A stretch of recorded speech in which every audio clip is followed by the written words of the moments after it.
의료 공백 사태와 관련해 민주당은 윤석열 대통령이 어젯밤 응급실을 찾은 걸 두고 날선 비판을 이어갔습니다. 국민의힘은 당 차원의 대응책 마련에 분주한 모습인데 당내에서 정부를 비판하는 목소리도 나왔습니다. 취재기자 연결해서 자세한 내용 들어봅니다. 정인용 기자.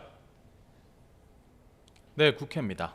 네, 의료 공백 사태 우려가 계속되고 있는데요. 이와 관련한 여야 반응 오늘 어땠습니까?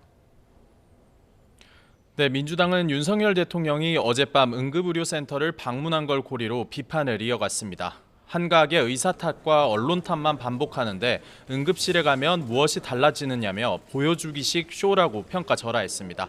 그러면서 의료체계가 붕괴하기 전에 사퇴를 직시하라며 야당이 제안한 비상협의체 수용을 거듭 촉구했습니다. 국민의힘은 자체 대안 마련에 분주한 모습입니다. 한동훈 대표는 지난 6월 꾸린 당 의료개혁 특위를 보강해 응급실 등 의료 현장을 점검하고 필요한 조치를 찾아 나가겠다고 강조했습니다. 또 국회 보건복지위 소속 의원들에게도 의료 공백 불안을 챙겨달라고 당부했습니다. 다만 김종혁 최고위원은 의료개혁이 꼭 성공해야 한다면서도 국민 불안을 초래하고 정책을 수시로 바꿔 신뢰를 떨어뜨렸다며 사실상 박민수 복지부 차관을 겨냥해 사퇴해야 한다고 비판했습니다. 정부가 내놓은 국민연금 개혁안을 두고 국회 논의를 앞둔 여야 간의 대립이 본격화하고 있다고요?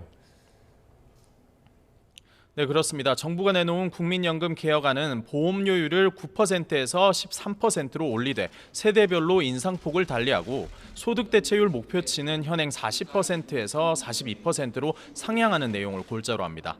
또 인구구조 변화와 경제 상황에 따라 연금 수급액을 자동으로 조정하는 자동 안정화 장치를 추진하겠다고도 밝혔는데요. 국민의힘은 이렇게 하면 기금 소진 시점이 지난 21대 국회 막판에 논의된 개혁안보다 32년 뒤인 2088년으로 연장된다고 강조했습니다. 특히 21년 만에 나온 정부 단일안이고 사회적 논의에 물꼬를 텄다는 점에서 매우 의미가 있다며 국회도 신속한 논의에 착수해야 한다고 촉구했습니다. 들어보겠습니다. 미래 세대로 국민연금 재정 고갈의 부담을 떠넘기는 폭탄 돌리기. 민주당은 언제까지 미루기만 할 것입니까? 이제는 멈춰야 합니다.